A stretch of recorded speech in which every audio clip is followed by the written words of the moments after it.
And good afternoon. I'm Dan DeRose coming to you again from our digital desk as we do throughout the day. Want to get into a topic that was brought to our attention yesterday, and we're talking about sports gambling, whether you do it on your phone, whether you go to the casino and place a wager on the Guardians, even though the season's over, or the Cavaliers or the Browns. It has skyrocketed since its inception. There's only been sports gambling in the state of Ohio for a couple of years now. The Ohio Casino Control Commission is who regulates, who reports all the numbers, and who taxes the revenue on the companies that run this, whether it's FanDuel or what have you. But when we looked at the numbers for August, wow. If you had somebody, and I did this actually in our newsroom today, I asked a bunch of my coworkers, how much do you think was put in play in the month of August on sports gambling? And nobody came close to this number. $663 million was put in play in the month of August. That is up 20% from August of last year, and it's the second highest number ever. The only other month that had a bigger, what they call a handle, was back in May. That was $741 million put in play. Now, I was curious. I went back and looked at the data. All the revenue data is published by the Ohio Casino Control Commission. You can look it up yourself. We've given you a link on the website. I was curious if 663 million was put into play, how much was paid out? So winners, and it actually came out to be about $580 million. So apparently Ohioans are picking some good games, or at least have some winners in there. So that's always interesting. But let's further this conversation. Let's go ahead and welcome in Ryan Butler. He is the senior news analyst for Covers.com. Ryan, thanks for joining us. How are you today? I'm good. Happy to be here. Hey, thanks for helping us understand this. That to me seems like a monster number. $663 million put in play. What does that say to you? Well, it's interesting. It's this is actually a lower number than we see usually in the fall. This August was really benefited. Why it was such a big year-over-year gain was the Ohio State Buckeyes. Their game against Texas, one of the most anticipated regular season games of all time. That was in August, and there was so much betting interest on the Buckeyes. This was a big reason why that jump was so much higher. But overall, we'll see even bigger numbers coming September, October, November, December, and January as football season. Across the country, football is the driving factor. Some of these sports books, they're just kind of treading water most of the rest of the season. Americans love football, and they love to gamble on football. We were curious about the May number. We were trying to rack our brains. Was there something that made May so high at 741 million? Just the continued growth, as we've seen, and it's not unexpected, the continued year-over-year growth. People get more familiar and more comfortable with these sports betting apps as we go forward. We launched in 2023 in Ohio, so this is now year three. People are getting more comfortable. They're sharing it with their friends. Sometimes they're placing bigger bets with it. So we are going to continue to see that. And again, the May number was still less than what we've seen in most of the fall months. Some interest initially. The Guardians had a really roller coaster season where they had a really bad struggle. You had the Reds had a pretty strong season making the playoffs, impacting Ohio. That's the big thing with it. You also had a really competitive, interesting NBA playoffs. You have NHL playoffs in May. So it really does correlate. Typically, July and August are usually the worst months, which is again having that Buckeyes game be in August really kind of helps spark that number up. Usually, what is a kind of a dead point in the calendar. Can this be a problem? I mean, we've got to look at problem gambling. We can't ignore the elephant in the room.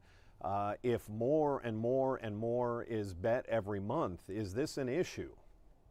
It's absolutely something we have to be aware of. I think the industry has to be with it. It sounds almost counterintuitive, but when dad loses his house from gambling, that's bad. The industry really doesn't want that. What we do, though, have to keep things in perspective. That big number we're talking about is what we call handle in the industry. That's total number of bets placed. So if you place 10 bets that are all $10, your handle is 100, whether you win or lose that. It's oftentimes handle is recycled. So if you win your bet on Sunday, you come back and bet again.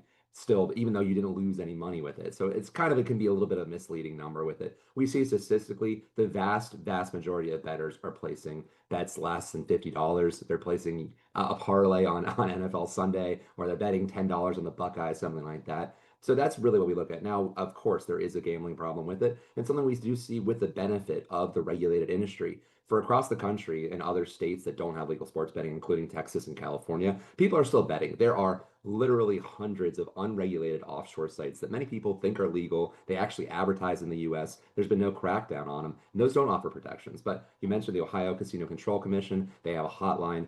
The sports betting apps, part of their licenses is to be aware of problem gambling activity and behavior. So there is a bit of a help at having this with it. But again, we got to continue to be aware of the problems and the risks associated with it.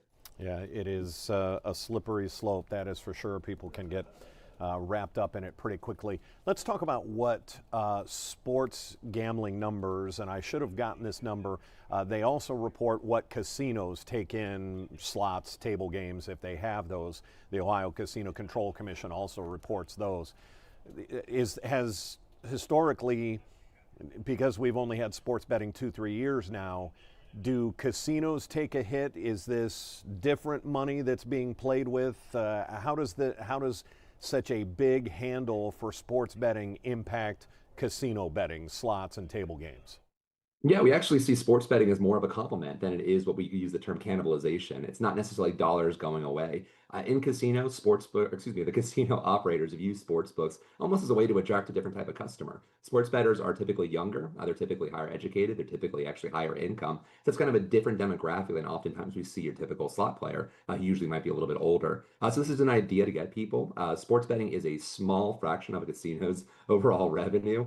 Slots have a much higher profit margin. They're still the larger revenue generator, and then table games. So it's just an idea. So no, we actually haven't seen a huge drop in casino gaming really in Ohio or anywhere else that has it. Sports betting is again considered a supplementary entertainment form and attracts a different type of customer typically than we see from your traditional casino slot player. I think people can understand that whether you like playing slots or you like watching football, generally a pretty big difference in crowd there. We're speaking with Ryan Butler. He's the senior news analyst at covers.com. Ryan, I'm going to give you the final word here. Does this trend continue? Is this going to burn out at some point? Or what is the peak on this type of gambling and the revenue that's coming in? I think we're going to see continued slow but steady growth. It won't be as explosive as we've seen nationwide across the country. Overall, in 2024, there was $150 billion wagered across all the legal sports betting states. 150 billion. And again, that's handle, total number of bets placed, not revenue or bets won. So we're going to see that continue to grow slightly. More this year. We're expecting it in Ohio. We actually think it'll eclipse $1 billion in handle we'll have at least 1 month probably in the fall with it as we grow. We saw that in January. So Ohio, again, it's going to be a slow, steady, continued growth. We'll kind of plateau here, but again, as people get more familiar with it, as we have apps get better, there's more betting options available. We'll see continued steady growth with it. Ryan Butler with covers.com. We certainly appreciate the time and the expertise today. Thank you for having me. All right, take care. Just a conversation that we wanted to have. Again, when you see numbers like this come into the state of Ohio, it's interesting to take some reflection, to look at this and see where we are at. If we have any other breaking news, it'll be right here in our digital properties. Otherwise, we start 3.5 hours of news and first alert weather at 3 o'clock on Channel 19 as always. Until then, I'm Dan DeRose with 19 News. Have a great weekend.